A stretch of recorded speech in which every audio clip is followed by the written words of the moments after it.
I tried to turn off the water, but I couldn't reach the knobs through all the hot steam and the hot water. Thank God John and I let ourselves in. Why couldn't I get the door open? Because of this? It was used to jam the door shut so you couldn't get out. What are you saying? Somebody did it deliberately? Afraid so. Oh. Jim Watson's in jail, isn't he? No, it wasn't Jim. Jim hasn't been terrorizing you. It was Leo Carson. Leo? But why? I don't know. I don't have any idea. I think John got him. He was trying to get out of the apartment when we walked in. Leo is a trusted friend. He's been a confidant.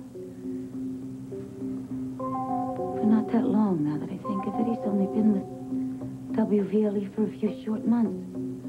Herb, what on earth could I possibly have done to that man to make him hate me so much? Honey, let's call Larry Wolak. You've been very lucky, but I'm sure you need some attending to, huh? Come on. All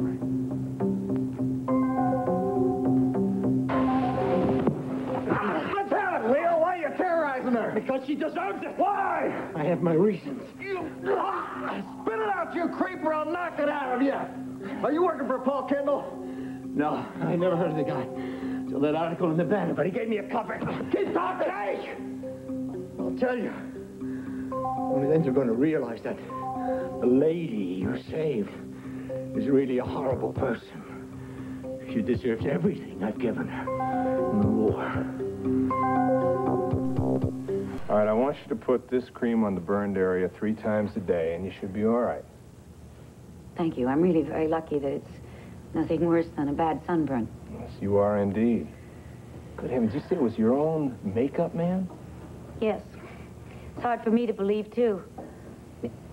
I don't understand it, but see, Jonathan Russell hauled Leo out of here before I had a chance to talk to him, so I don't know what this insanity is all about.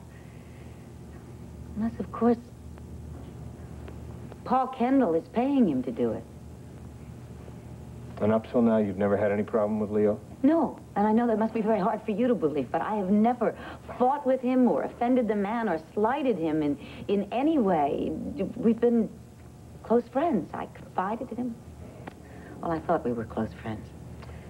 Well, that must have been a very horrendous experience. I am truly sorry, Dorian. Thank you, Larry. I know that these past few months have been pretty horrible for you, too. Oh, boy, yeah. Mimi has gone back to Hollywood. Yes. Well, she has her own career, of course, and I couldn't see myself going out there being a California doctor, a Hollywood husband. You seem fairly resigned to it. Yeah, well, you know, it gets lonely every once in a while. Hey, what can I do? I know what I'm doing is best for me, and I'm not pretending otherwise. Isn't it strange? The way sometimes life can change us and the people around us, and you wish it wouldn't. You wish you could control it, but you can't. You're very philosophical today. Yes, well, I guess a near brush with death does things to change one's perception of life. For 5 minutes, anyway. Thank you very much for coming by immediately as soon as Herb called you. Well, I had a cancellation, so the timing was perfect. You gonna be all right alone? Yes, well, presuming that they did indeed arrest the right man.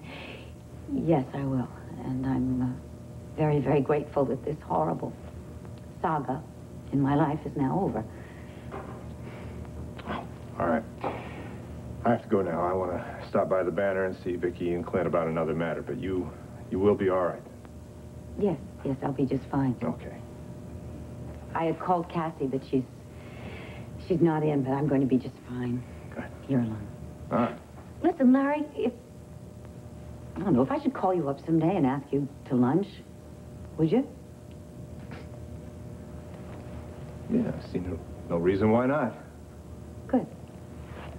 You take care. Will.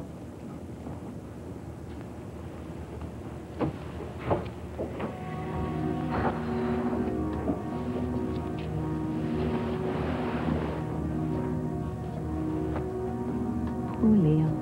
Jonathan, I'm so glad that you came back.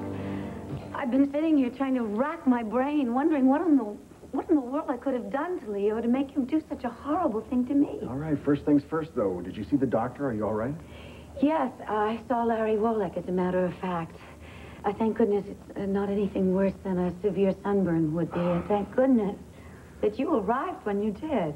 Yeah, I think fate had a hand in it this time. I mean, I got the inspiration about a moment too soon, right when you needed me. How did you figure out that it was Leo? Actually, it was Herb. He was convinced that Jim Watson had nothing to do with it. And the man was so truly shocked and dismayed when he was arrested. I was shocked when he was arrested. Yeah, well, then I heard that Maggie said that she left you in Leo's good hands. Well, I suddenly flashed on the fact that Leo used his left hand when he reached into the jar of cold cream and got burned. And? Leo's right-handed. Ah, elementary, my dear Watson. So I had a chill went up my backbone. All of a sudden, I ran off, got Herb, and we came running over here as soon as we could. Just in the nick of time.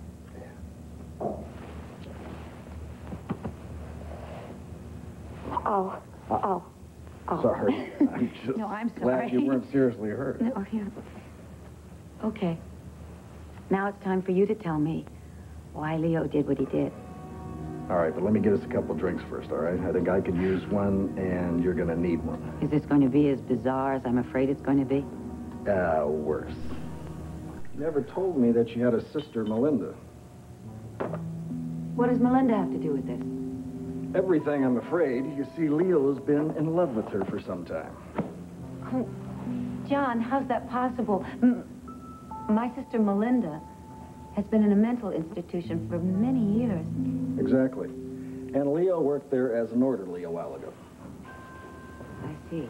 Yeah, and until he had some kind of a breakdown or something, I don't know, but Herb's going to get the details on it from the head psychiatrist there. Okay, what does Leo being in love with Melinda have to do with his terrorizing me? Well, according to your sister, she's being kept in the mental institution against her will and has been for some time. She says that you just pay off all the shrinks in order to keep her there. And Leo believed her. Yeah.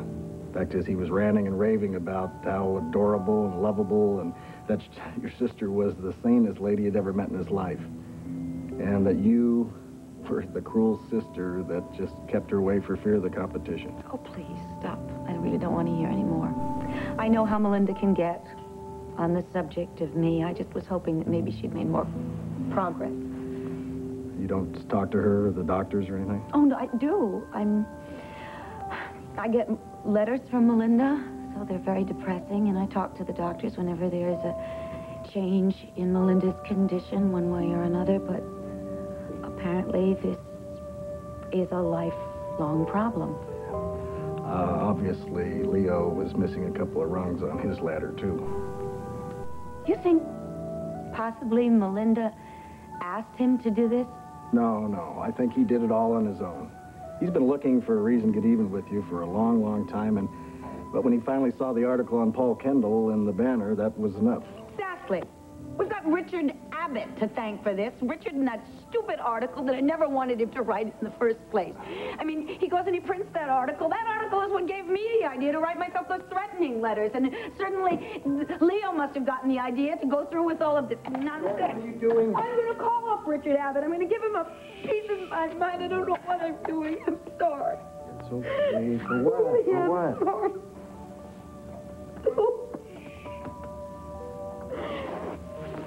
John, I can't stand the thought of my sister in that hospital. It's so tragic. Why? Does life have to be like this?